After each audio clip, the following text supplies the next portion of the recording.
What's interesting about collaboration is that if you talk to any CEO and what are you frustrated about, they go, look, we put this whole organization together based on the idea that there would be synergy, and what we're seeing is divisions competing against each other and a lack of synergy. And so when you start to think about, okay, how do we get collaboration in this organization? How do we increase it? We looked at about 78,000 leaders, and we looked at those that were good at collaboration.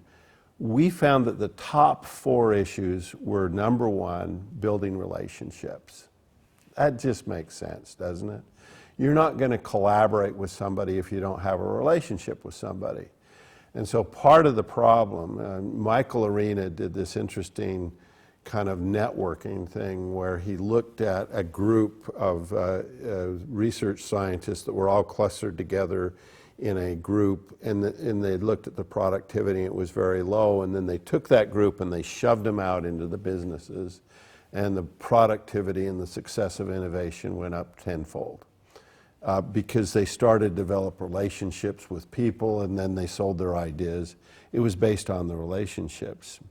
The second thing that makes sense is communication. I mean, collaboration only works when you know what the other person is doing, and you're well informed, and you let people know in advance, and that's just an essential thing. The third thing, and it's the most probably important thing, is there needs to be some inspiration.